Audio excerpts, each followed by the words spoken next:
ચાલો મિત્રો,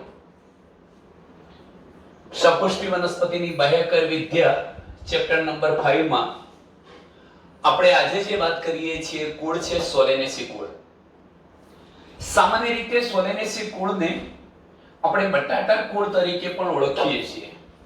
સોલેનેસી કુળની વનસ્પતિઓને બટાટા કુળની વનસ્પતિઓ તરીકે પણ ઓળખવામાં આવે છે. આ કુળ મોટું કુળ છે. મોટું કુળ છે એનો મતલબ એવો થશે કે તે ઘણી બધી વનસ્પતિઓને સમાવતું કુળ છે. સોલેનેસી કુળમાં ઘણા બધા પ્રકારની વનસ્પતિઓનો સમાવેશ થાય છે, એટલે સોલેનેસી કુળ એ મોટું કુળ છે એવું કહી શકાય. ચાલો મિત્રો, આ કુળની વનસ્પતિઓ ખાસ કરીને કયા કયા વિસ્તારોની અંદર ઉપલબ્ધ છે, જોવા મળે છે, તો આપણે કહી શકીએ શીત કટિબંધ પ્રદેશ છે, સમશીતોષ્ણ કટિબંધ પ્રદેશ છે, ઉષ્ણ કટિબંધ પ્રદેશ છે. આવા વિસ્તારોમાં ઉષ્ણ કટિબંધ પ્રદેશ, શીત કટિબંધ પ્રદેશ અને સમશીતોષ્ણ કટિબંધ પ્રદેશમાં સમશીતોષ્ણ કટિબંધ પ્રદેશમાં આ કુળ વિતરિત થયેલું છે, ફેલાયેલું છે. એનો મતલબ એ થાય કે ખાસ કરીને ઉષ્ણ કટિબંધ પ્રદેશ, શીત કટિબંધ પ્રદેશ અને સમશીતોષ્ણ કટિબંધ પ્રદેશમાં આ કુળ જોવા મળે છે. ચલો ત્યાર પછી વાત કરીએ, ખાસ કરીને હવે આપણે જે ચર્ચા કરવી છે એ આ કુળની વનસ્પતિઓના વાનસ્પતિક લક્ષણોની વાત કરવી છે. એટલે ખાસ આપણે એની શરૂઆત કરીશું સ્વરૂપથી. તો આ કુળની વનસ્પતિઓના વાનસ્પતિક લક્ષણો કયા છે? પુષ્પ સિવાયના વાનસ્પતિક લક્ષણો.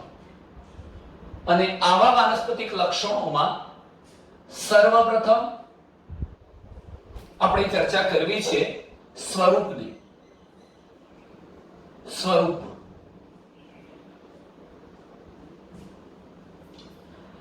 આ કુળની વનસ્પતિઓ શું વૃક્ષ સ્વરૂપની છે, ક્ષુપ સ્વરૂપની છે કે છોડ સ્વરૂપની છે?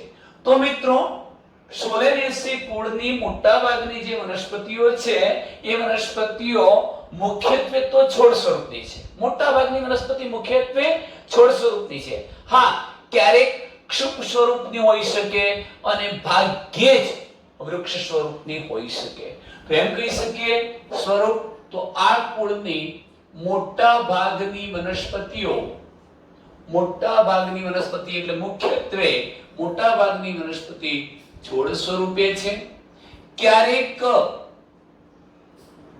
આ કુળની વનસ્પતિઓ ક્ષુપ સ્વરૂપની એટલે છોડથી થોડી મોટી, અને ભાગ્યે જ જો વૃક્ષ હોય તો પણ એ નાનું એટલે ભાગ્યે જ નાના વૃક્ષ સ્વરૂપે આ વનસ્પતિ જોવા મળે છે. તો ટૂંકમાં મોટા ભાગની વનસ્પતિઓ છોડ સ્વરૂપની છે. ક્યારેક એટલે કેટલીક વનસ્પતિઓ એમાંની ક્ષુપ સ્વરૂપની પણ છે, અને બહુ જ ઓછી વનસ્પતિઓ વૃક્ષ સ્વરૂપની હશે, પણ વૃક્ષ પણ કેવું ના. ચલો હવે મિત્રો આપણે એ પણ ચર્ચા કરી લઈએ કે આ કુળની વનસ્પતિઓમાં કઈ કઈ વનસ્પતિઓ આવે છે. ખાસ કરીને આપણે બે ચાર વનસ્પતિઓનું નામ આપીએ, એના વૈજ્ઞાનિક નામને જોઈએ, અને ત્યાર પછી એના વર્ગીકરણ તરફ જઈએ. તો આપણે કહી શકીએ ધતુરો, જેને વૈજ્ઞાનિક નામથી જોજો વૈજ્ઞાનિક નામ શું છે એનું, વૈજ્ઞાનિક નામ ધતુરાનું, તો એ લખીશું ધતુરા ફેસ્ટુઓસા. ધતુરા ફેસ્ટુઓસા એટલે આ થયો ધતુરો. ધતુરાનું વૈજ્ઞાનિક નામ છે ધતુરા ફેસ્ટુઓસા. ત્યાર પછી વાત કરીએ સોલેનમ નાઇગ્રમ નામની વનસ્પતિ. સોલેનમ નાઇગ્રમ, સોલેનમ નાઇગ્રમ એટલે પીલુડી નામની વનસ્પતિ. ત્યાર પછી હું કહું મિત્રો સોલેનમ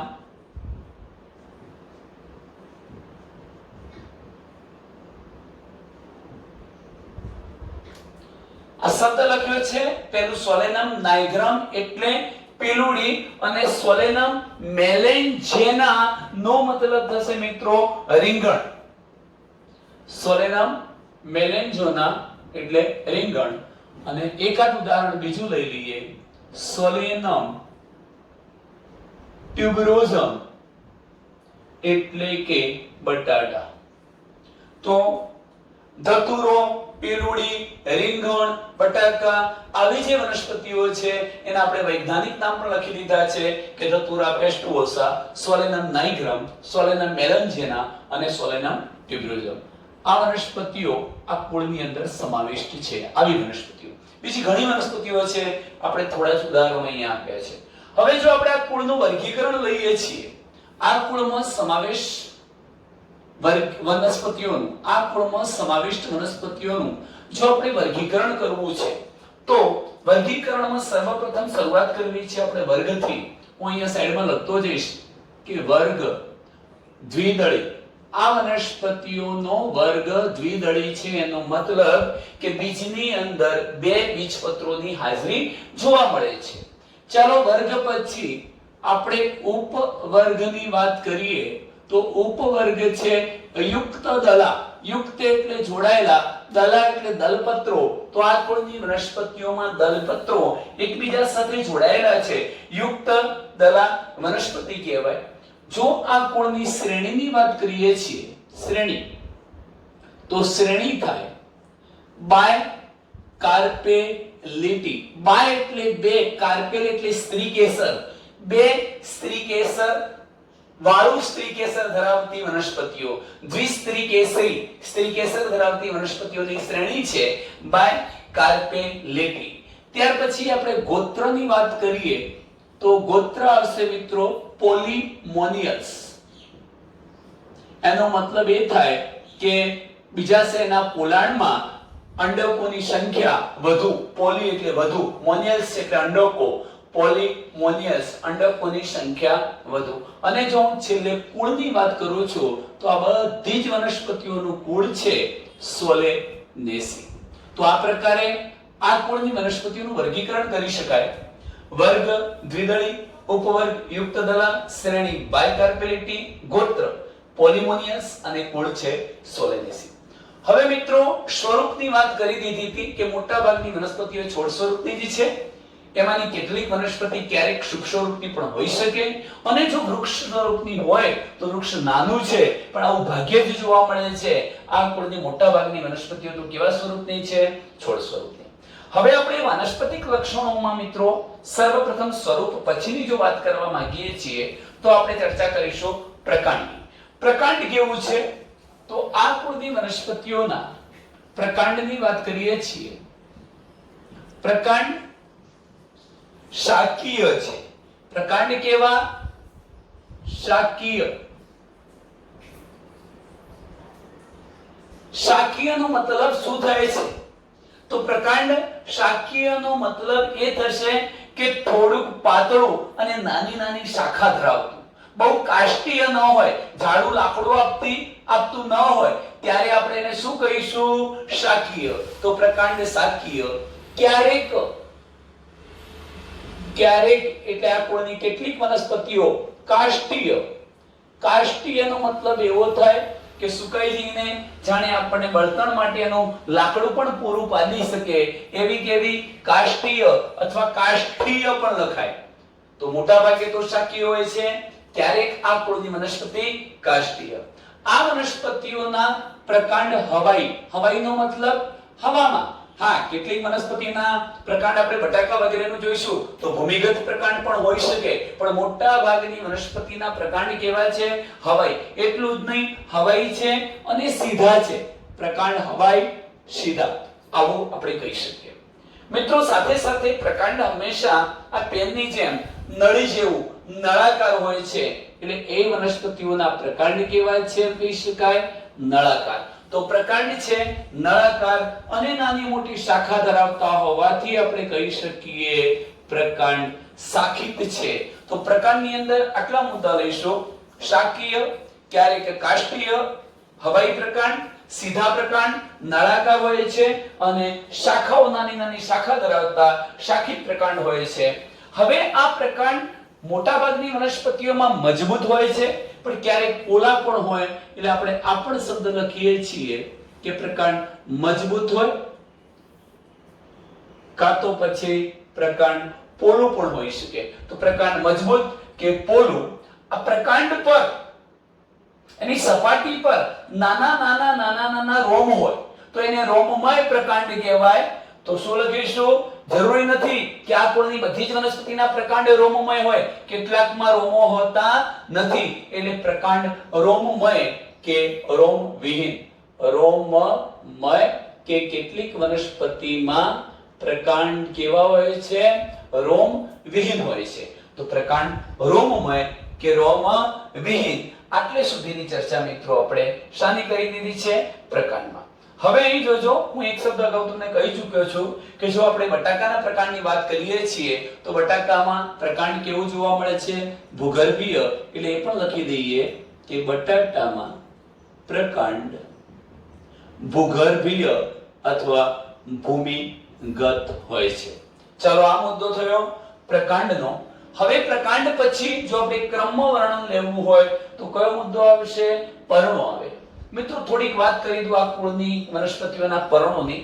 તો સામાન્ય રીતે સર્વપ્રથમ પર્ણમાં આપણે પર્ણ વિન્યાસની વાત કરવી પડે તો આપણે એવું કહી શકીએ કે આ કુળની વનસ્પતિઓમાં જે પર્ણો છે એ મોટા ભાગે એકાંતરિક, એટલે એક ગાંઠ પરથી એક જ પર્ણ બનતું હોય.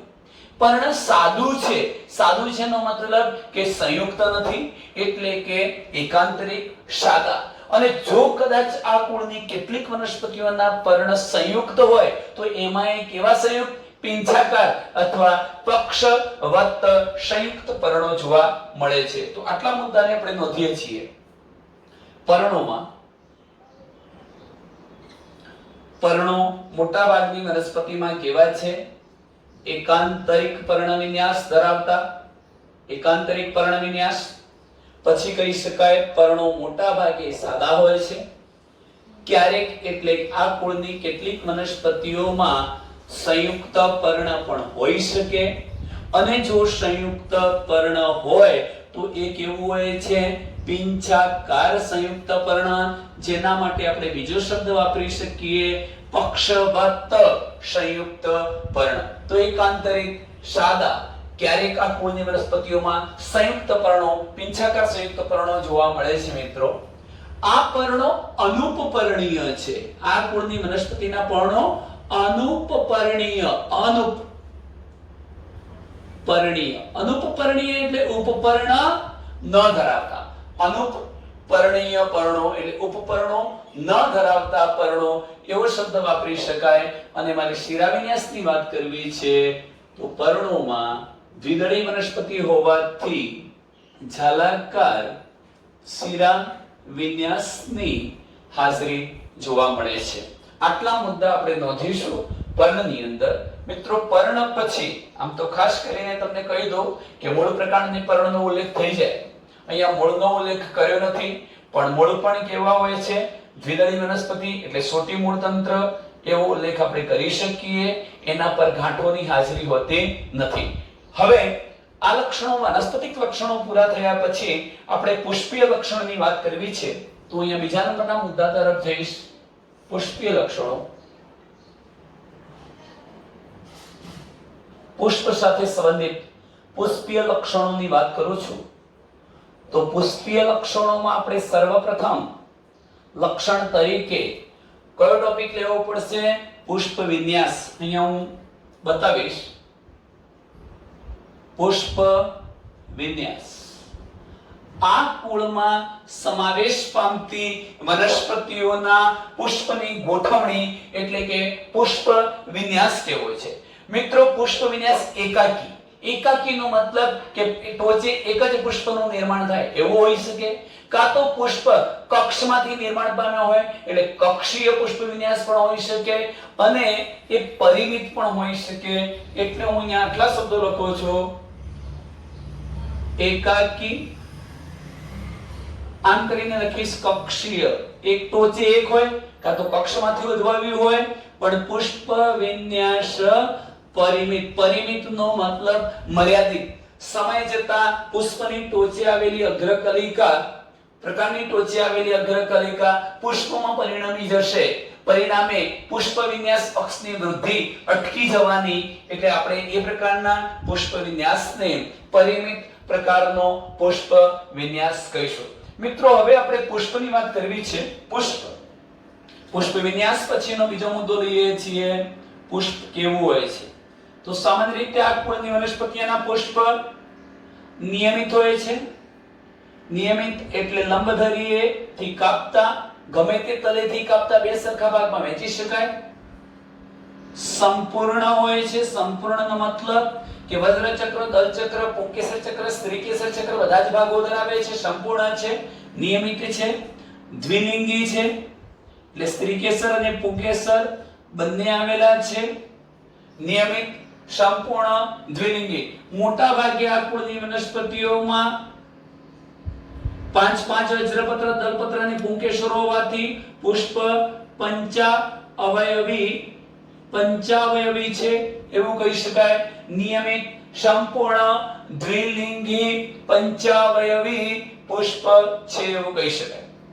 ચાલો મિત્રો, ત્યાર પછી હવે આપણે એના જુદા જુદા ભાગો તરફ જઈએ, જેમ કે વજ્રચક્ર છે, દલચક્ર છે, પુંકેસર ચક્ર અને સ્ત્રીકેસર ચક્ર. તો સર્વપ્રથમ આપણે ટોપિક લઈશું વજ્રચક્ર.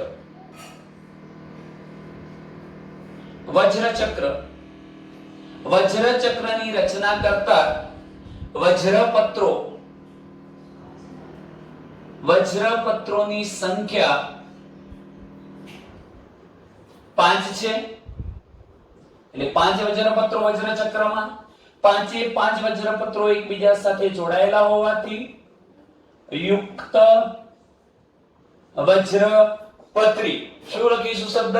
બધા જ વજ્રપત્રો એકબીજા સાથે જોડાયેલા હોવાથી યુક્ત વજ્રપત્રી. બીજા નંબરનો મુદ્દો કે અહીંયા મિત્રો ફળ બની ગયા પછી પુષ્પના બીજા ભાગો ખરી પડવા જોઈએ, પરંતુ આ કુળની વનસ્પતિઓ પૈકી કેટલીક વનસ્પતિઓમાં ફળના સર્જન પછી પણ વજ્રપત્રો જોવા મળે છે. ચીરલગ્ન વજ્રપત્રો કહેવાય. ચીરલગ્ન. આ બધા જ મુદ્દા વજ્રપત્રોના છે. વજ્રપત્રોની સંખ્યા 5, યુક્ત વજ્રપત્રી છે, અને ચીરલગ્ન એટલે છેક સુધી રહેતા. જો આપણે કલિકાંતર વિન્યાસની વાત કરવી હોય તો એ પણ મુદ્દો લખી શકીએ. ધારાસ્પર્શી કલિકાંતર વિન્યાસની હાજરી. કલિકાંતર વિન્યાસ કેવા પ્રકારનો જોવા મળશે? ધારાસ્પર્શી કલિકાંતર વિન્યાસ જોવા મળે છે. આટલા મુદ્દા વજ્રચક્રમાં લખી શકાય. હવે આપણે દલચક્રની વાત કરીએ છીએ મિત્રો, તો એમાં પણ આ જ પ્રકારના મુદ્દાઓ છે.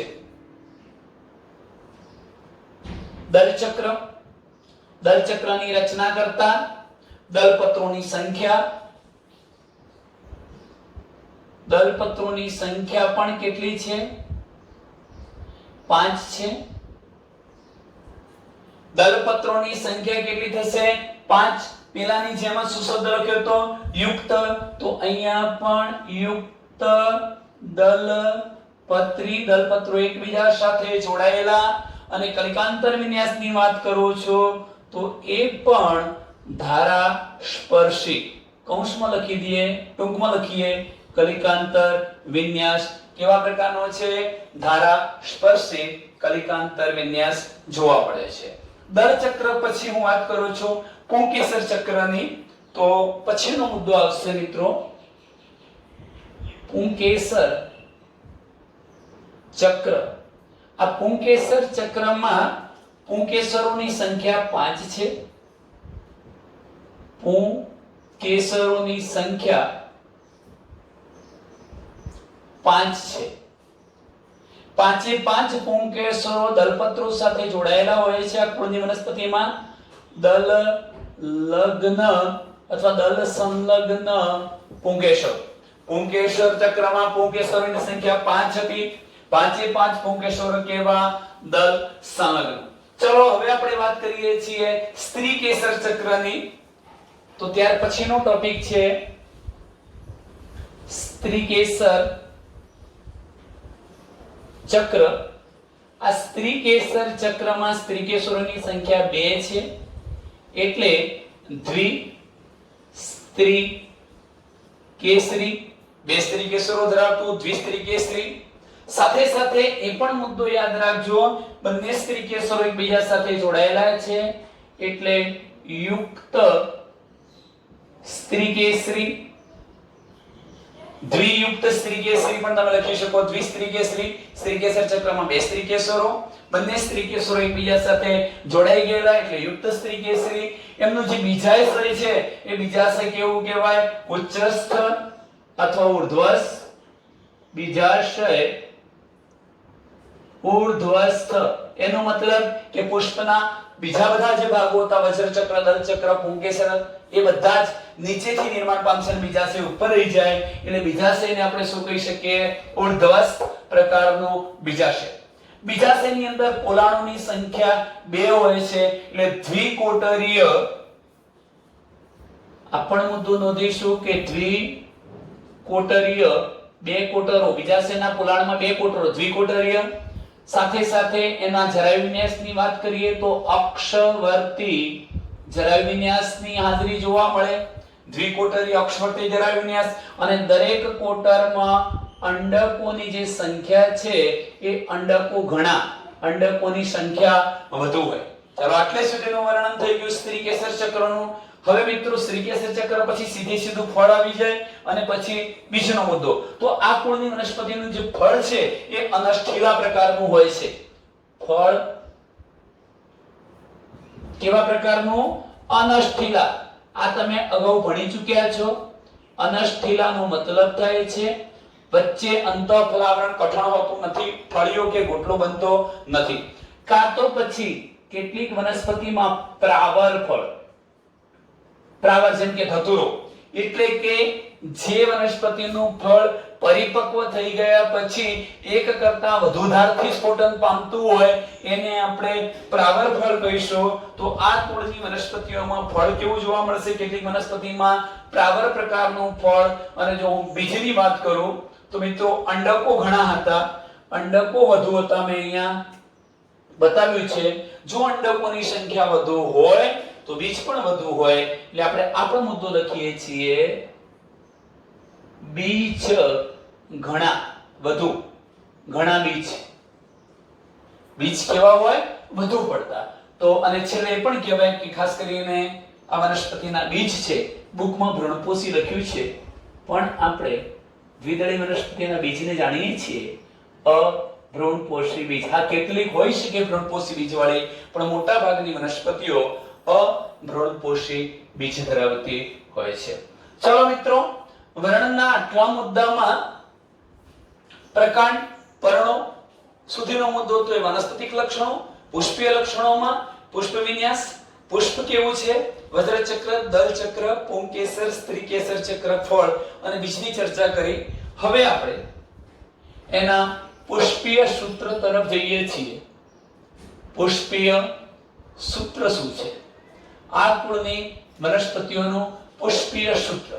જો મિત્રો પુષ્પ નિયમિત છે એટલે એને ગમે તે ધરીએથી કાપો, તમે બે સરખા ભાગની અંદર વહેંચી શકો છો એટલે પુષ્પ નિયમિત થયું. સાથે સાથે કહી શકીએ, જો અહીં લખું છું, પુષ્પ આ રીતના નિયમિત છે. દ્વિલિંગી એટલે પુંકેસર અને સ્ત્રીકેસર ધરાવે છે. વજ્રચક્રની અંદર વજ્રપત્રો 5 છે, એકબીજા સાથે જોડાયેલા છે. દલચક્રની અંદર દલપત્રો 5 છે, એકબીજા સાથે જોડાયેલા છે. પુંકેસર ચક્રની અંદર પુંકેસરો 5 છે, એકબીજાથી તો છૂટા છે પરંતુ દલ સંલગ્ન અને દલપત્રો સાથે જોડાયેલા છે. સ્ત્રીકેસર ચક્રમાં સ્ત્રીકેસર 2 છે, બંને જોડાયેલા છે, બીજાશય ઉર્ધ્વસ્થ છે. આ પ્રકારે આપણે એનું પુષ્પીય સૂત્ર લખી શકીએ. નિયમિત, દ્વિલિંગી, કે5 યુક્ત, સી5 યુક્ત, એ5 મુક્ત. કારણ કે 5 પુંકેસરો એકબીજા સાથે નથી જોડાયેલા, એ દલપત્રો સાથે જોડાયેલા છે. ઉપર જોડતી આડી લીટી બતાવી છે. અને સ્ત્રીકેસરની સંખ્યા 2 છે. બંને સ્ત્રીકેસરો એ કેવી રીતે ગોઠવાયેલા છે? બંને સ્ત્રીકેસરમાં બીજાશય ઉર્ધ્વસ્થ છે એટલે એ પણ આપણે સ્થિતિ બતાવી છે. હવે મિત્રો, આટલું કર્યા પછી આના આધારે આપણે શું કરવું છે? પુષ્પાકૃતિ દોરવી છે. જો આપણે પુષ્પાકૃતિ બતાવવી હોય તો સર્વપ્રથમ આ પ્રકારે એક આકૃતિ દોરીશું. જો આ એક રાઉન્ડ કરી લીધો છે આપણે આ પ્રકારનો, અને હવે એના આપણે 5 સરખા ભાગ પાડી દઈએ છીએ. કેટલા ભાગ પાડીશું મિત્રો? 5. જોજો અહીંથી ધારો કે આ એક ભાગ થયો, આ બીજો ભાગ છે, આ ત્રીજો ભાગ, ચોથો અને પાંચમો. આ અંદાજિત 5 સરખા ભાગ છે એવું આપણે વિચારી લઈશું. હવે સર્વપ્રથમ તમે જોઈ શકો છો તો હું અહીંથી આ એક વજ્રપત્ર બતાવું છું. એવી રીતે આપણે બીજા નંબરનું વજ્રપત્ર બતાવ્યું,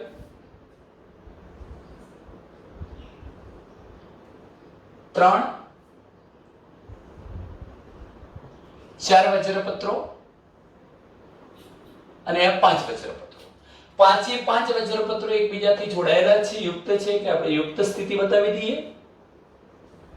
આ યુક્ત સ્થિતિ થઈ. ચલો વજ્રચક્રનું કામ પૂરું થયું. સૌથી બહારની બાજુ આપણે શું બતાવી દીધું? વજ્રચક્ર. હવે આપણે દલચક્ર બતાવવું છે. એના માટે પણ હું એક રાઉન્ડ કરી દઈશ અંદર આ રીતે. જો મિત્રો એ પણ એક નાનું આ પ્રકારનું રાઉન્ડ કરી દઈશું આ રીતે, અને એને પણ 5 સરખા ભાગમાં વહેંચી નાખીએ છીએ. એક ભાગ, બીજો, આ ત્રીજો ભાગ, ચોથો ભાગ અહીં કરીશું અને આ પાંચમો ભાગ. ચાલો દલચક્રમાં આ એક દલપત્ર દોર્યું છે, બીજું દલપત્ર, બીજું, એવી રીતે આપણે અહીંયા ત્રીજું દલપત્ર બતાવીશું. આ રીતે ચોથું અને છેલ્લું આ પાંચમું દલપત્ર. દલપત્રો પણ એકબીજાથી જોડાયેલા છે. યુક્ત દલપત્રી, તો આ રીતે બતાવી દઈએ યુક્ત દલપત્રી. ચલો દલચક્ર પૂરું થઈ ગયું. હવે પુંકેસર ચક્ર આવે. પણ સર્વપ્રથમ આપણે સૌથી અંદરનું સ્ત્રીકેસર ચક્ર બતાવી દઈએ છીએ. તો સ્ત્રીકેસર ચક્ર બતાવવા માટે બીજાશયનું આ પુરાણ બતાવ્યું. બીજાશયના પુરાણની સ્થિતિમાં આપણે આ પ્રકારે બે કોટરો બતાવીએ છીએ, દ્વિકોટરીય. આ વચ્ચે કેન્દ્ર ભાગે વિકસેલી અક્ષ છે. આ અક્ષ પરથી જો બે કોટરો છે પણ અક્ષ પરથી અક્ષવર્તી જરાયુ વિન્યાસ એટલે અંડકો કેન્દ્ર ભાગે વિકસેલી અક્ષ પરથી નિર્માણ પામ્યા છે, અક્ષવર્તી જરાયુ વિન્યાસ. અને છેલ્લો ટોપિક આપણે બતાવવાનું બાકી રાખ્યો છે મિત્રો, કયો? પુંકેસરો. તો પુંકેસરોની સંખ્યા 5 હતી. તમે જોઈ શકો છો આ એક પુંકેસર, બીજું પુંકેસર બતાવ્યું. એ રીતે આપણે અહીંયા ત્રીજું પુંકેસર બતાવીશું, ચોથું અને આ પાંચમું. અહીંયા થોડીક નવાઈ લાગશે તમને. પુંકેસરો એકબીજાથી છૂટા હતા, પરંતુ તેઓ કોની સાથે જોડાયેલા છે? દલપત્રો સાથે. એટલે મેં આ દલ લગ્ન 5 પુંકેસરો બતાવ્યા છે. અહીંયા હું માતૃ અક્ષના સંદર્ભમાં સ્થાન દર્શાવતું આ ટપકો માત્ર અક્ષ બતાવું છું. તો આ પ્રકારે આપણે આકૃતિ, પુષ્પાકૃતિ દોરી શકીએ. મિત્રો આ કુળની વનસ્પતિઓનું આર્થિક મહત્વ શું છે? આ કુળની વનસ્પતિની આર્થિક અગત્યતા શું છે? આ કેવી રીતે આપણે મદદરૂપ થાય છે આ કુળની વનસ્પતિ? આર્થિક અગત્યતાની વાત કરીએ છીએ તો તમે જાણતા હશો કે આ કુળની ઘણી બધી વનસ્પતિઓનો ઉપયોગ આપણે ખોરાકના સ્ત્રોત તરીકે કરીએ છીએ મિત્રો. આ કુળની ઘણી બધી વનસ્પતિઓનો ઉપયોગ કયા તરીકે કરીશું? ખોરાકના સ્ત્રોત તરીકે. હવે તમને થાય ખોરાકના સ્ત્રોત તરીકે વપરાતી વનસ્પતિઓ કોણ છે? તો આપણે ઘર વપરાશમાં પણ જેનો ઉપયોગ કરીએ છીએ, ટામેટા છે, રીંગણ છે, બટાકા છે. તો આવી વનસ્પતિઓના નામ લખી શકાય: ટામેટા, રીંગણ, બટાટા. આ બધી જ વનસ્પતિઓનો ખોરાકના સ્ત્રોત તરીકે આપણે ઉપયોગ કરી શકીએ છીએ. આર્થિક અગત્યતામાં હું બીજા નંબરના મુદ્દાની વાત કરું છું કે આ કુળની કેટલીક વનસ્પતિઓ મસાલા તરીકે પણ આપણને ઉપયોગી છે. આ કુળની કેટલીક વનસ્પતિઓનો મસાલા તરીકે ઉપયોગ કરીએ છીએ. ખાસ કરીને કોણ? મરચા. મરચાનો આપણે મસાલા તરીકે ઉપયોગ કરીએ છીએ. આ કુળની કેટલીક વનસ્પતિ આપણે દવા પૂરી પડે છે, ઔષધ. તો ઔષધ પૂરી પડતી જે વનસ્પતિ છે મિત્રો એ છે બેલાડોના અને અશ્વગંધા. તો ઔષધ પૂરી પડતી વનસ્પતિઓ તરીકે ઔષધ પૂરું પાડતી વનસ્પતિ તરીકે કઈ કઈ વનસ્પતિ લખી શકીએ? બેલાડોના અને અશ્વગંધા, રાઉલ્વિયા સર્પેન્ટિના. અશ્વગંધા, બેલાડોના અને અશ્વગંધા જેવી વનસ્પતિઓનો ઉપયોગ આપણે ઔષધ તરીકે કરીએ છીએ. ધૂમ્રપાન વગેરે માટે આપણે તમાકુનો ઉપયોગ કરીએ છીએ. તો ચોથા નંબરનો મુદ્દો છે ધુમક તરીકે તમાકુનો ઉપયોગ કરીએ છીએ. અને આ કુળની કેટલીક વનસ્પતિઓ એવી પણ છે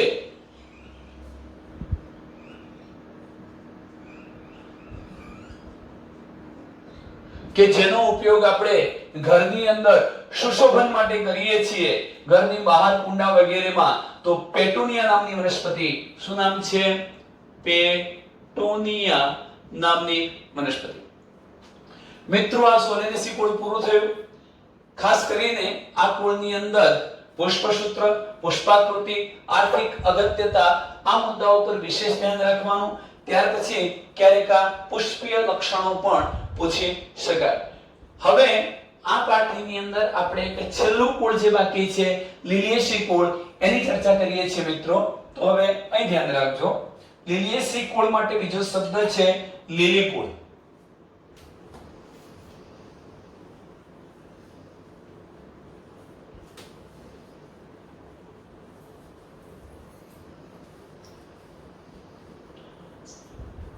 લીલી કુળનો અભ્યાસ પૂરો કરીએ એની સાથે આ પાઠ પૂરો થઈ જાય છે મિત્રો. એટલે ખાસ ફેબેસી, લિલિએસી અને સોલેનેસી આ ત્રણ કુળમાંથી એક કુળ આપણી પરીક્ષાઓમાં પણ પૂછાતું હોય છે. ચાલો હવે આપણે ચર્ચા કરીએ છીએ લિલિએસી કુળની.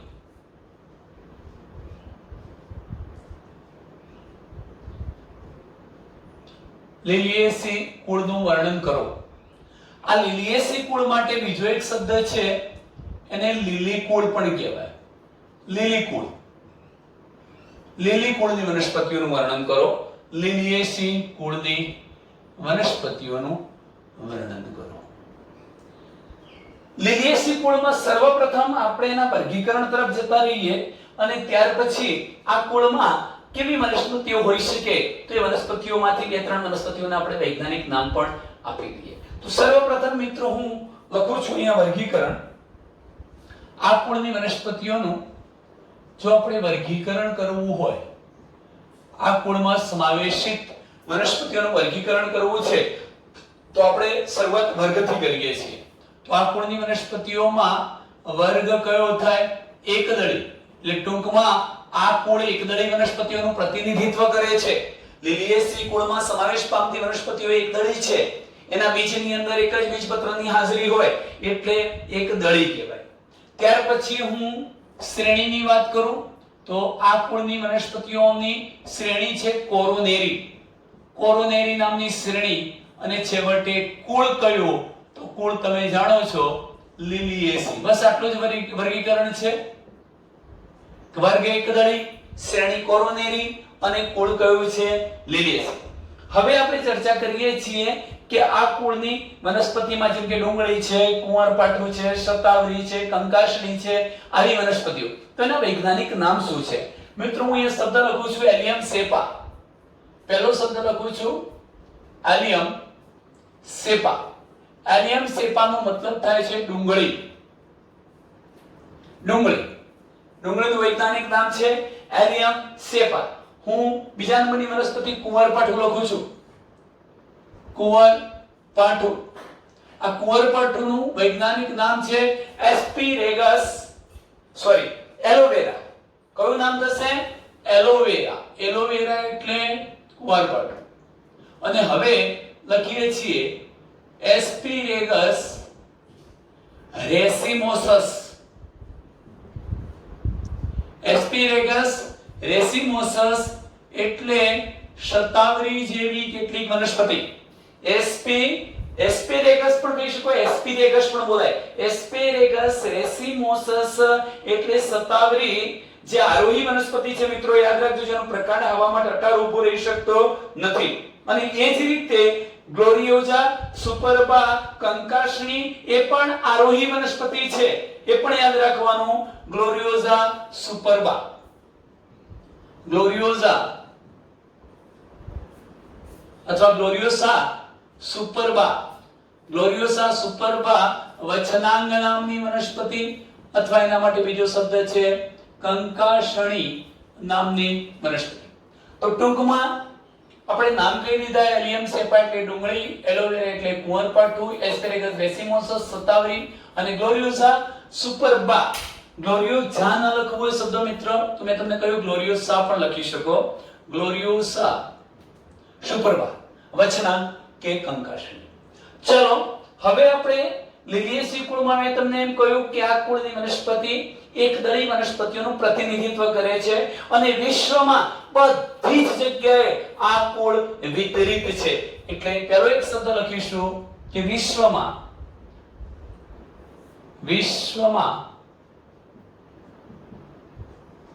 બધી જ જગ્યાએ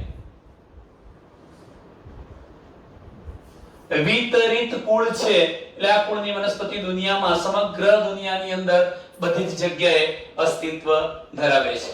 ત્યાર પછી મિત્રો હવે આપણે ખાસ કરીને પહેલા તો એના સ્વરૂપ તરફ જઈએ, પછી આપણે સમગ્ર વાનસ્પતિક લક્ષણોની વાત કરીએ છીએ. સ્વરૂપ કેવું છે તો આ કુળની જે વનસ્પતિઓ છે એમના સ્વરૂપની વાત કરું તો શાકીય વનસ્પતિઓ છે. આગળ આપણે શબ્દ કહી ચૂક્યા છીએ. જેનું પાતળું પ્રકાંડ હોય, બહુ જાડું પ્રકાંડ ના હોય, નાની નાની શાખા હોય, એટલે આપણે એને શું કહીએ છીએ? શાકીય. હા, આમાંની કેટલીક વનસ્પતિ આરોહી પણ છે, એટલે કે શતાવરી જેવી વનસ્પતિઓ આરોહી પણ હોઈ શકે, આરોહણ કરતી, નબળું પ્રકાંડ ધરાવતી. તો કોણ? શતાવરી.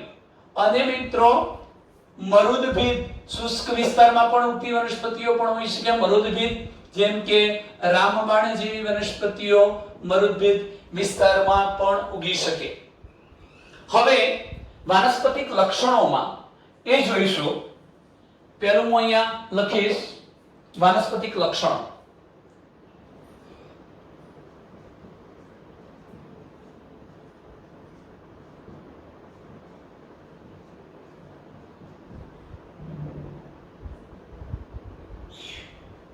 વાનસ્પતિક લક્ષણમાં આ કુળની જે વનસ્પતિઓ છે મિત્રો એ બહુવર્ષાયુ છોડ સ્વરૂપે. જરૂરી નથી કે આ કુળની બધી જ વનસ્પતિ બહુવર્ષાયુ હોય. જેમ કે ડુંગળી હોય તો એક વર્ષાયુ પણ હોઈ શકે, પણ મોટા ભાગની વનસ્પતિઓ બહુવર્ષાયુ એટલે એક કરતા વધુ વર્ષ જીવી શકે તેવી હોય, છતાં પણ છોડ સ્વરૂપની. એટલે આ કુળની વનસ્પતિઓ બહુવર્ષાયુ એક કરતા વધુ વર્ષ જીવે તેવી છોડ સ્વરૂપની, બહુવર્ષાયુ છોડ સ્વરૂપની. આ કુળની વનસ્પતિઓ ભૂગર્ભીય એટલે જમીનની અંદર કંદો ધરાવે, કાંદા જેવી રચના, ભૂગર્ભીય કંદ ખોરાક સંગ્રહી રચના, કાં તો વજ્રકંદ એટલે જેમ કે સુરણમાં સખત વજ્રકંદ જોવા મળે એવી રચના જોવા મળે, કાં તો પછી એમના મૂળ પર ગાંઠા મૂળી પણ જોવા મળી શકે. તો ખાસ કરીને આ કુળની વનસ્પતિઓમાં ભૂગર્ભીય કંદની હાજરી જોવા મળે, વજ્રકંદ જેવી રચના જોવા મળે અને ગાંઠા મૂળી જેવી રચના સહિતના બહુવર્ષાયુ છોડ સ્વરૂપે આ વનસ્પતિઓ અસ્તિત્વ ધરાવે છે એમ કહી શકાય. હવે આપણે વાત કરીએ છીએ પર્ણોની. તો બીજા નંબરના લક્ષણ તરફ જઈએ. પર્ણો. આ કુળની વનસ્પતિઓના પર્ણો કેવા છે મિત્રો? મુખ્યત્વે તલસ્થ. તલસ્થ એટલે તલભાગેથી નિર્માણ પામેલા. તલસ્થ. પર્ણો કેવા છે? તલસ્થ. એનો પર્ણ વિન્યાસ કેવો? તો આ કુળની મોટા ભાગની વનસ્પતિઓનો પર્ણ વિન્યાસ એકાંતરિક છે, પણ કેટલીક વનસ્પતિઓમાં સમ્મુખ પર્ણ વિન્યાસ પણ હોઈ શકે અને કેટલીક વનસ્પતિઓમાં ભ્રમિરૂપ પર્ણ વિન્યાસ પણ હોઈ શકે. કયા કયા શબ્દો? એકાંતરિક, સમ્મુખ, ભ્રમિરૂપ. મોટા ભાગની વનસ્પતિમાં એકાંતરિક, કેટલાકમાં સમ્મુખ, કેટલાકમાં ભ્રમિરૂપ પ્રકારનો પણ પર્ણ વિન્યાસ જોવા મળે છે. પર્ણો રેખીય એટલે થોડાક લાંબા, અનુપપર્ણીય એટલે ઉપપર્ણો ધરાવતા નથી અને સમાંતર શિરા વિન્યાસ ધરાવે છે. રેખીય અનુપપર્ણીય, ઉપપર્ણો વગરના અને એકદળી વનસ્પતિઓ હોવાથી આ કુળની વનસ્પતિઓમાં સમાંતર શિરાવિન્યાસની કલશપર્ણો, પર્ણવિન્યાસ એકાંતરિક હોઈ શકે, સમુખ કે ભ્રમિરૂપ, રેખીય પર્ણો, અનુપપર્ણીય, ઉપપર્ણ ધરાવતા નથી, સમાંતર શિરાવિન્યાસની હાજરી જોવા મળે છે. આટલા મુદ્દો આપણે પર્ણની અંદર લખીશું. કેટલીક વખત તો સ્તંભીય એટલે થાંભલા જેવા જાડા પર્ણો પણ મિત્રો જોવા મળી શકે. હવે વાનસ્પતિક લક્ષણો પછી ખાસ કરીને આપણે પર્ણની વાત કરી દીધી છે. અહીંયા પ્રકારનો ઉલ્લેખ કરેલો નથી કારણ કે મોટા ભાગે નાનું બિંબવત પ્રકાર પણ જોવા મળી શકે. તમે ડુંગળી વગેરેમાં જોઈ શકો છો. એલોવેરાની અંદર પણ ખાસ કરીને પ્રકારનો ભાગ થોડો નહીવત હોય છે, પર્ણો જાડા હોય છે, એટલે અહીંયા પ્રકારનો ઉલ્લેખ કરેલો નથી. સીધા આપણે જઈએ છીએ હવે બીજા નંબરના મુદ્દા તરફ, પુષ્પીય લક્ષણો તરફ. પુષ્પીય લક્ષણોની વાત કરીએ. તમે એ પણ જાણો છો કે પુષ્પીય લક્ષણમાં આપણે સર્વપ્રથમ નોંધવું પડે પુષ્પ વિન્યાસ. પુષ્પ વિન્યાસ કેવો છે? આ કુળની વનસ્પતિઓમાં જુદા જુદા પ્રકારનો પુષ્પ વિન્યાસ જોવા મળે છે. આ કુળની વનસ્પતિઓનો પુષ્પ વિન્યાસ અલગ અલગ પ્રકારનો હોઈ શકે. જેમ કે કેટલીક વનસ્પતિઓમાં કલગી પ્રકારનો પુષ્પ વિન્યાસ જોવા મળે છે, કેટલાકમાં શુકી પ્રકારનો પુષ્પ વિન્યાસ જોવા મળે છે. ડુંગળી જેવી વનસ્પતિઓમાં છત્રક એટલે છત્રીના સળિયાની જેમ ગોઠવણી ધરાવતો પુષ્પ વિન્યાસ જોવા મળે છે. પુષ્પો એકાકી એટલે એક જ પુષ્પ પણ હોઈ શકે, અને એ જો એકાકી હોય તો ખાસ કરીને પરિમિત પણ હોઈ શકે. એટલે હું અહીંયા શબ્દ લખું છું એકાકી પરિમિત.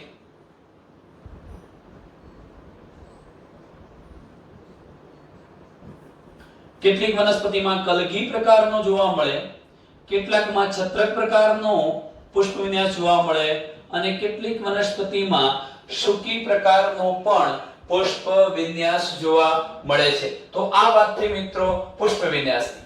આ કુળમાં સમાવેશ પામતી વનસ્પતિના પુષ્પો કેવા છે તો હું પુષ્પોની વાત કરું છું. બીજા નંબરનો મુદ્દો આવ્યો પુષ્પ. ચાલો પુષ્પ કેવું છે મિત્રો? તો પુષ્પમાં આપણે એમ કહી શકીએ દ્વિલિંગી નિયમિત. નિયમિત તો છે. નિયમિત કેમ છે? કારણ કે લંબધરીય કાપતા બે સરખા ભાગમાં ગમે તે તલે વહેંચી શકાય. નિયમિત પુષ્પ છે, દ્વિલિંગી છે એટલે સ્ત્રી કેસર પુંકેસર બંને ધરાવે છે. અગત્યનો શબ્દ ત્રિઅવયવી છે. આમ તો તમે જોશો એટલે તમને એવું લાગશે કે વજ્રપત્રો દલપત્રો તો છે નહીં. એની જગ્યાએ મેં તમને અગાઉ કહ્યું હતું કે જે વનસ્પતિમાં પુષ્પની અંદર વજ્રચક્ર અને દલચક્રના એકમોને જુદા ઓળખી ન શકાતા હોય તો તેને સંયુક્ત રીતે પરિપુષ્પ ચક્ર કહેવાય. અહીંયા પરિપુષ્પ ચક્ર છે મિત્રો, પણ મારું કહેવાનો આશય કે પરિપુષ્પ ચક્રમાં પરિપુષ્પોની સંખ્યા ભલે 6 હોય પણ એ 3 ના બે એકમમાં ગોઠવાયેલા છે એટલે પુષ્પ ત્રિઅવયવી કહેવાય. પુંકેસરો ભલે 6 હોય પરંતુ એ પણ બહારના અને અંદરના એવા બે ચક્રો હતા એની સાથે જોડાણ ધરાવે છે 3 ના ઘટકોમાં, એટલે આપણે ત્રયાવયવી કે ત્રિઅવયવી પુષ્પ છે એમ કહીશું. પુષ્પ સંપૂર્ણ હોય છે. પુષ્પ સંપૂર્ણનો મતલબ કે બધા જ ભાગો પુંકેસર, સ્ત્રીકેસર, વજ્રચક્ર, દલચક્ર તમામ ભાગો ધરાવે છે, સંપૂર્ણ છે. પુષ્પ અધોજાઈ છે. અધોજાઈનો મતલબ તમે જાણો છો બીજા છે ઉર્ધ્વસ્થલ છે અને બાકીના બધા જ ભાગો નીચેથી નિર્માણ પામ્યા હશે. અને પુષ્પની અંદર એ પણ યાદ રાખજો કે નિપત્ર યુક્ત એટલે નિપત્રની હાજરી જોવા મળે છે. નિપત્ર યુક્ત પુષ્પ. વેક્ટેલ આપણે BR એવું કહેતા હતા નિપત્રી પુષ્પ માટે. ચાલો તો આટલે સુધીના મુદ્દા. પુષ્પ નિયમિત છે, દ્વિલિંગી છે, સંપૂર્ણ છે, ત્રિઅવયવી છે, અધોજાઈ છે અને નિપત્ર યુક્ત છે. હવે આપણે આમ તો લેવો પડે મુદ્દો વજ્રચક્ર, દલચક્ર, પછી પુંકેસર, સ્ત્રીકેસર. પણ આ કુળની વનસ્પતિ એકદળી કુળની વનસ્પતિઓ છે. એમાં મોટા ભાગે વજ્રચક્ર અને દલચક્ર જોવા નથી મળતા, અલગ ઓળખી શકાતા નથી વજ્રચક્ર અને દલચક્રને. એટલે સંયુક્ત રીતે આપણે એને શું કહીએ છીએ? પરિપુષ્પ ચક્ર. તો ત્રીજા નંબરના મુદ્દા તરફ જઈશું. પરિપુષ્પ ચક્ર. ચાલો પરિપુષ્પ ચક્રમાં પરિપુષ્પોની સંખ્યા પરિપુષ્પ ચક્રમાં પરિપુષ્પોની જે સંખ્યા છે એ સંખ્યા 6 છે, સંખ્યા 6, પરંતુ કૌંસમાં લખું છું કે 3 બહારના ચક્રમાં 3 અંદરના ચક્રમાં, એટલે 3 + 3 ની ગોઠવણી ધરાવતા પરિપુષ્પ કોલ 6 છે. ત્યાર પછી સીધી આપણે વાત કરીએ છીએ, અહીંયા કલિકાંતર વિન્યાસનો ઉલ્લેખ કર્યો નથી મિત્રો, પણ લખવો હોય તો ધારા સ્પર્શી કલિકાંતર વિન્યાસ અને ક્યારેક તો વ્યાવૃત પ્રકારનો પણ કલિકાંતર વિન્યાસ જોવા મળે છે. ચાલો પરિપુષ્પ ચક્રમાં એ પણ યાદ રાખજો કે ઘણી વખત તો આ બધા પરિપુષ્પો ભેગા થઈને નલિકાકાર રચના બતાવે છે. આ પણ શબ્દ લખી નાખીએ, પરિપુષ્પો ભેગા મળીને નળી જેવી રચના બનાવે છે, નલિકાકાર રચના બનાવે છે. આટલું વર્ણન કોનું થયું? પરિપુષ્પ ચક્ર. ચલો પરિપુષ્પ ચક્ર પછી હવે આપણે પુંકેસર ચક્રની વાત કરવી છે. પુંકેસર ચક્ર, પુંકેસર ચક્રમાં પુંકેસરો પણ 6 છે. પુંકેસર ચક્રમાં પુંકેસરો 6 છે મિત્રો. તો અહીં લખું છું કે પુંકેસરો 6 છે. તેઓ પણ 3 ના 2 એકમોમાં ગોઠવાયેલા છે. અને સાથે એ પણ કહું કે તેઓ પરિપુષ્પો સાથે જોડાયેલા છે, એટલે પુંકેસરો પરિપુષ્પ સંલગ્ન હોય છે. પુંકેસરો કેવા? પરિપુષ્પ સંલગ્ન. અમુક બધામાં નથી હોતો, પણ મોટા ભાગની વનસ્પતિમાં પરિપુષ્પ સંલગ્ન પુંકેસરોની હાજરી હોય છે. ચાલો પુંકેસર ચક્ર પૂરું થયું. ત્યાર પછી આપણે વાત કરીએ છીએ સ્ત્રીકેસર ચક્રની. સ્ત્રીકેસર ચક્રમાં ઉલ્લેખ કરવો છે આપણે સ્ત્રીકેસરનો. તો સ્ત્રીકેસર ચક્રમાં સ્ત્રીકેસરોની સંખ્યા 3 હોય છે. સ્ત્રીકેસરની સંખ્યા 3. 3 સ્ત્રીકેસરો એકબીજા સાથે જોડાયેલા યુક્ત સ્ત્રીકેસરી, યુક્ત સ્ત્રીકેસરી કહી શકાય. અહીંયા 3 સ્ત્રીકેસરો હોવાથી એમનો બીજાશય છે એ ત્રિકોટરીય હોય છે. સાથે સાથે અક્ષવર્તી જરાયુ વિન્યાસ ધરાવે છે. તો સ્ત્રીકેસરોની સંખ્યા સ્ત્રીકેસરમાં કેટલી હોય છે? 3 સ્ત્રીકેસરો એકબીજા સાથે જોડાયેલા. બીજાશયની વાત કરું તો બીજાશય કેવું હોય છે? ઉચ્ચસ્થ. બીજાશય ઉચ્ચસ્થ એટલે કે ઉર્ધ્વસ્થ. ઉચ્ચસ્થ બીજાશય. અને આ ત્રિકોટરીય અક્ષવર્તી જરાયુ વિન્યાસમાં ઘણા બધા અંડકો છે, એટલે ઘણા અંડકોની હાજરી. ચલો સ્ત્રીકેસર ચક્ર પૂર્ણ થયું. સ્ત્રીકેસર ચક્ર પછી હવે આપણે વાત કરવી છે ફળની. અને લાસ્ટ આપણે લખી શકીએ બીજ. તો બીજ ભ્રૂણપોષી છે અને ઘણા બધા છે એવું કહી શકાય. તો ફળ અને બીજની વાત કરીએ મિત્રો. ચલો ફળ કેવા પ્રકારના છે? આ કુળમાં સમાવિષ્ટ વનસ્પતિઓના ફળ પ્રાવર પ્રકારના છે અને ભાગ્યે જ અનષ્ટીલા પ્રકારના છે.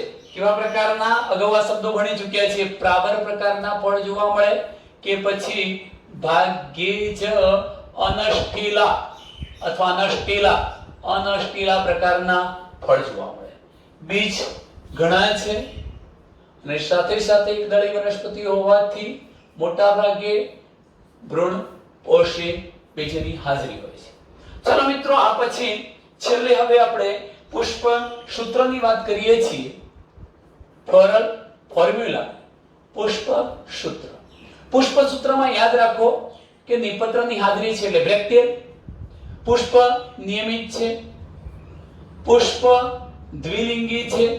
અહીંયા કે ના આવે, સી ના આવે, કારણ કે પરિપુષ્પ ચક્ર છે. પી આવે.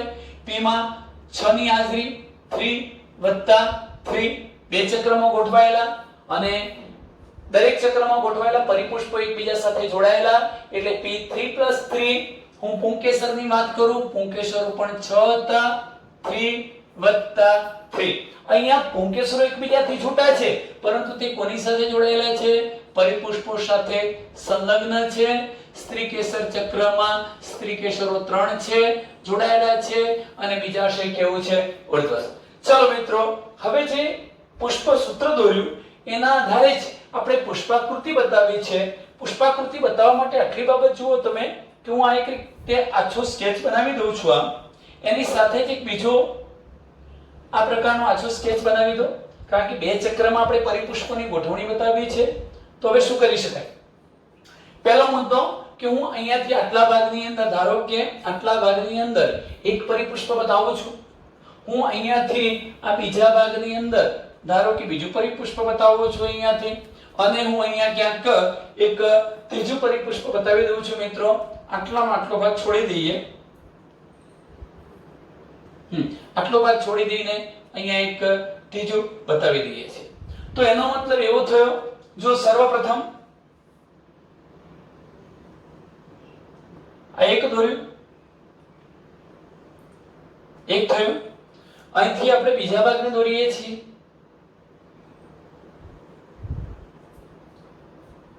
બીજું પરિપુષ્પ, અને એ રીતે હવે આપણે આ ભાગમાં ત્રીજું પરિપુષ્પ દોરીશું. તો બાકીની આ લીટીને આપણે કાઢી નાખીએ. ચલો, બહારના ચક્રમાં 3 પરિપુષ્પો હતા. એવી રીતે હવે આપણે અંદરના ચક્રોમાં 3 પરિપુષ્પો લેવાય છે. હું અહીંથી આ પ્રકારની રચના બતાવું છું. આ એક, એ રીતે આપણે અહીં દોરી શકીએ. બીજું, અને અહીં બતાવી શકીએ આપણે આ રીતે ત્રીજું. તમે જોઈ શકો છો કે મેં અંદરના ચક્રમાં પણ 3 પરિપુષ્પો બતાવ્યા અને બહારના ચક્રમાં પણ 3 પરિપુષ્પો બતાવ્યા. આ બધા જ પરિપુષ્પો એકબીજા સાથે જોડાયેલા છે. તમે આ રીતે જોડાણ બતાવી દો. બધા જ એકબીજા સાથે જોડાયેલા છે.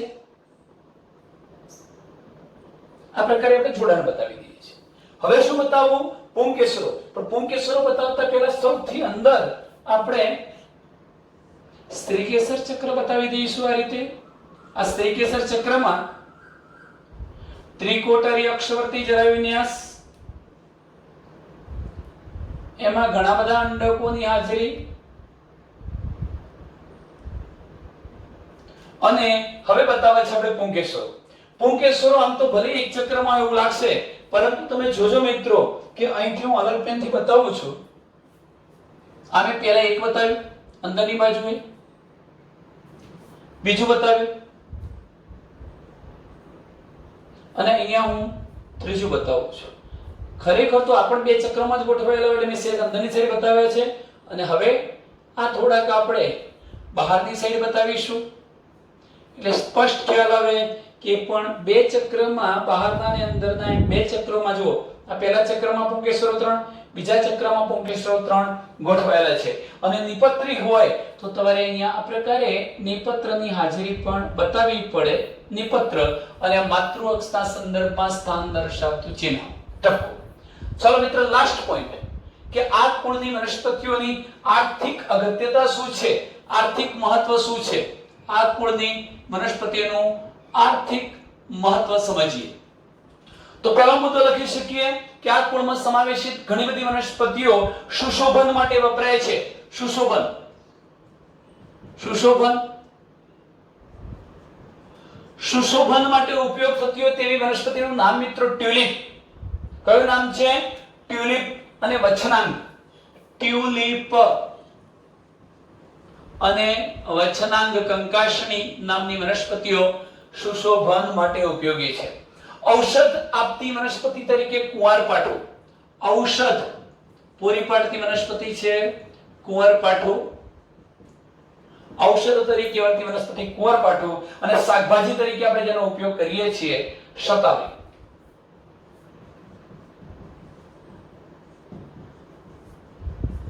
કોલ્ચિકમ વગેરે. ચલો મિત્રો, અહીંયા આપણે આપણા પાઠની પૂર્ણાહુતિ કરીએ છીએ. અસ્તુ.